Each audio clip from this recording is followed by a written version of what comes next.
नमस्कार दोस्तों, आपका स्वागत है अपनी YouTube चैनल PFP में। आज हम बिरला सॉफ्ट के बारे में चर्चा करने वाले हैं। स्टॉक हमें 15% क्रैश होता हुआ नजर आया। इंट्राडे बेसिस पे 15% की भारी गिरावट हुई, उसके बाद रिकवरी देखने को मिली और स्टॉक एट लास्ट 7% नीचे क्लोज हुआ है। अगर आप गूगल पे देखेंगे कि रीज़न क्या है, स्टॉक में गिरावट क्यों हुई है, आपको कुछ नहीं मिलेगा। लेटेस्ट से लेटेस्ट न्यूज़ ये है कि कुछ घंटे पहले एमके ग्लोबल ने बिरला सॉफ्ट को 530 का टारगेट दिया है। अब ये अलग बात हो जाती है कि उसने 530 का टारगेट दिया और स्टॉक 15% क्रैश हो गया। तो बाद में मैंने सोचा शायद ऐसा हो सकता है कि कंपनी ने कुछ शेयर किया होगा, क्वार्टर 3 का कुछ अपडेट दिया होगा। तो बीएसई पे चेक करते हैं। बीएसई में भी लास्ट जो उन्होंने शेयर किया था वो 8 अप्रैल को था। तो बाद में पता चला कि ऐसी र्यूमर है कि बिरला सॉफ्ट के टॉप मैनेजमेंट में से कई लोग रिजाइन करने वाले हैं। कुछ प्रॉपर सोर्स नहीं है, लेकिन एक र्यूमर के चलते स्टॉक में हमें भारी गिरावट देखने को मिली और स्टॉक हमें 15% क्रैश होता हुआ नजर आया। तो ऐसी सिचुएशन में एज ए रिटेल इन्वेस्टर हमें क्या करना चाहिए, इसके बारे में आज हम चर्चा करने वाले हैं।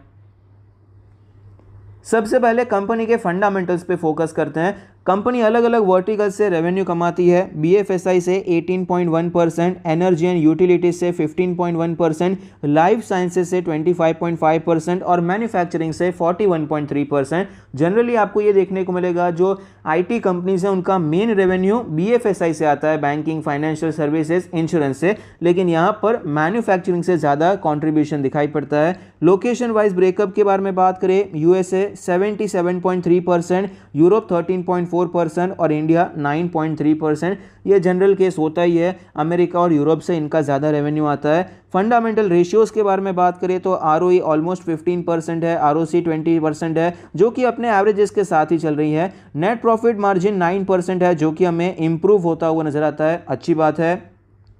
डेट टू इक्विटी 0 है, कंपनी पर कोई कर्जा नहीं है। तो फंडामेंटल रेशियोज हमें डिसेंट नजर आते हैं। फाइनेंशियल ट्रेंड के बारे में बात करें तो आप देख पाएंगे फाइनेंशियल ट्रेंड में डिसेंट ग्रोथ हमें रेवेन्यू में दिखाई पड़ती है और प्रॉफिटेबिलिटी भी हमें इंक्रीज होती हुई नजर आई है। यहाँ पर कोई प्रॉपर ट्रेंड आपको नजर नहीं आता, बीच में आपको अच्छी खासी गिरावट भी देखने को मिली थी, लेकिन ओवरऑल यहाँ पर रेवेन्यू और प्रॉफिटेबिलिटी दोनों ऊपर जा रहे हैं। शेयर होल्डिंग पैटर्न के बारे में बात करें, टोटल प्रमोटर होल्डिंग है 40.4%, जिसमें से कुछ प्लेज नहीं है। Mutual fund 19.5%, other DII 3.17%, FII 15.4% और रिटेल एंड अदर कैटेगरी में 21.53% की हिस्सेदारी है। तो शेयर होल्डिंग पैटर्न भी हमें डिसेंट नजर आता है। प्रमोटर के पास अगर 50% से ज़्यादा का स्टेक होता तो और अच्छी बात है, लेकिन कम है, 40% का है। तो बाकी का स्टेक आपको यहाँ पर इंस्टीट्यूशंस इंटरेस्टेड नजर आते हैं, ये अच्छी सिचुएशन है।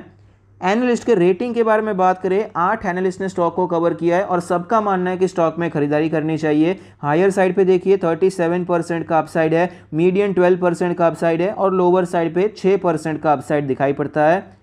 13,000 करोड़ की मार्केट कैप है, 31.9 का पीई रेशियो है, ऑलमोस्ट 32 का पी रेशियो है। तो वैल्यूएशन वाइज बहुत ज़्यादा महंगा नहीं कहेंगे, डिसेंट वैल्यूएशन दिखाई पड़ता है। अगर आप इसे दूसरी आईटी कंपनी से कंपेयर करेंगे, large cap, mid cap, small cap, तो इस प्रकार से भी आपको डिसेंट नजर आता है। मिड कैप में जो दूसरी कंपनीज हैं, स्मॉल कैप में जो दूसरी कंपनीज हैं, उससे तो आपको काफ़ी ज़्यादा सस्ता वैल्यूएशन दिखाई पड़ता है।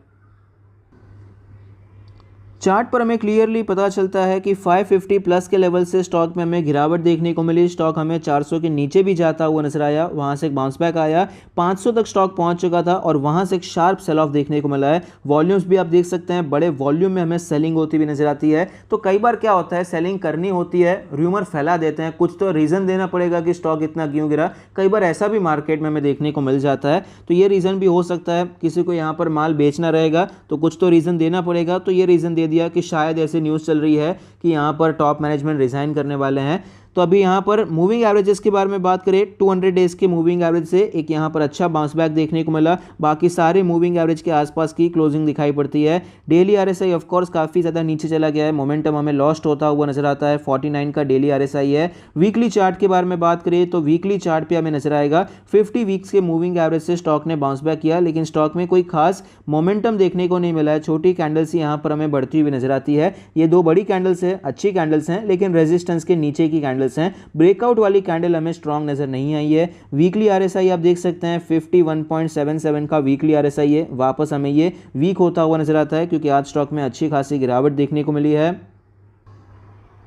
इंपॉर्टेंट लेवल्स के बारे में बात करें, सपोर्ट आप देख सकते हैं 377 के आसपास का सपोर्ट नजर आता है, अप्रॉक्सीमेटली 380 का लेवल। यहीं से हमें स्टॉक में थोड़ा सा शांत मूवमेंट देखने को मिला, तो ये काफ़ी इंपॉर्टेंट था। यहाँ पर स्टॉक में गिरावट देखने के बाद यहीं से रिटर्न हुआ, तो 380 से करके 400 का जो जोन है ये हमारा हो जाता है सपोर्ट एरिया। ये 20 रुपये का जोन हमारा सपोर्ट एरिया है। रेजिस्टेंस के बारे में बात करें, 500 के आसपास का रेजिस्टेंस है। यहाँ पर भी स्टॉक ने स्ट्रगल किया, उसके बाद ऊपर गया और फिलहाल भी स्टॉक हमें यहाँ पर स्ट्रगल करता हुआ नजर आता है। तो अप्रॉक्सीमेटली 500 से करके 510 के आसपास का हमारा रेजिस्टेंस एरिया हो जाता है। तो एक वाइड रेंज हमें यहाँ पर मिल जाता है कि स्टॉक इस डायरेक्शन में ट्रेड कर सकता है। और जब तक यहाँ पर इसमें से कोई भी एक लेवल नहीं टूट जाता है, कोई बड़ा डायरेक्शन हमें एक्सपेक्ट नहीं करना चाहिए। बीच में छोटे मोटे डायरेक्शन हमें मिल सकते हैं, इसके नीचे जाता है तो यहाँ तक का टारगेट ओपन हो जाता है, वापस इसके ऊपर जाता है तो यहाँ तक का टारगेट ओपन हो जाता है। तो फिलहाल यहाँ पर एज ए रिटेल इन्वेस्टर हमें करना क्या चाहिए, तो मेरे हिसाब से शॉर्ट टर्म मिड टर्म के बारे में बात करें तो जब तक ये 500 के ऊपर नहीं जाता है तब तक के लिए अवॉइड करना चाहिए। मिड टर्म के लिए अगर ये 400 के आसपास आता है तो हम खरीद सकते हैं, टेक्निकली ये सपोर्ट है। लेकिन क्या है, ये ऑलरेडी एक इंपॉर्टेंट सपोर्ट था, एक बार ये ऑलरेडी आ चुका है, तो अभी फिर से आएगा तो ये सपोर्ट वीक हो जाएगा, हमारे प्रोबेबिलिटी ऑफ जो प्रॉफिट है वो कम हो जाएगा, तो अवॉइड कर सकते हैं। और लॉन्ग टर्म के बारे में बात करें तो मेरे हिसाब से अवॉइड करेंगे तो ज़्यादा बेहतर रहेगा। बहुत ही ज़्यादा एक्सीलेंट फंडामेंटल्स मेरी एनालिसिस के हिसाब से दिखाई नहीं पड़ते हैं। मुझे पर्सनली बेहतर कंपनीज यहाँ पर दिखाई पड़ती हैं। मिड कैप में क्यों, लार्ज कैप में भी कई ज़्यादा अच्छी ग्रोथ वाली अपॉर्चुनिटीज़ हैं, जैसे कि LTI काफ़ी अच्छी चॉइस है, जो कि एक लार्ज कैप कंपनी भी है लेकिन ग्रोथ अपॉर्चुनिटीज़ भी वहाँ पर ज़्यादा नज़र आती है। तो जब भी बेहतर वैल्यूएशन मिले वहाँ पर खरीद सकते हैं, ये मेरा पर्सनल व्यू है। तो लॉन्ग टर्म के लिए मैं पर्सनली यहाँ पर बहुत ज़्यादा फोकस नहीं कर रहा हूँ, लेकिन अगर हम निवेश करना चाहते हैं तो एक स्ट्रैटेजी फॉलो कर सकते हैं कि जब भी ये स्टॉक 400 के करीब आता है तो खरीद सकते हैं। लेकिन यहाँ पर भी मैं आपको स्टॉप लॉस ज़रूर सजेस्ट करूँगा। स्टॉप लॉस ज़रूरी इसीलिए है क्योंकि स्टॉक का ये इंपॉर्टेंट कितना लेवल है, 377 बहुत इंपॉर्टेंट लेवल है। ये लेवल टूटेगा तो डायरेक्टली स्टॉक हमें 300 तक आता हुआ नजर आएगा। बाय चांस ना करे नारायण, लेकिन यहां पर भी स्टॉक सपोर्ट नहीं लेता है और भी गिरावट देखने को मिलती है तो स्टॉक हमें 250 तक भी आता हुआ नजर आ सकता है। तो ऐसी सिचुएशन में मेरे हिसाब से स्टॉप लॉस लेना बेहतर चॉइस रहेगी, क्योंकि स्टॉप लॉस लेकर अगर फिर से एंट्री मिली तो हम कर सकते हैं। लेकिन अगर स्टॉप लॉस नहीं माना, फिर स्टॉक नीचे चले गया, उसके बाद तो हमें होल्ड ही करना पड़ेगा।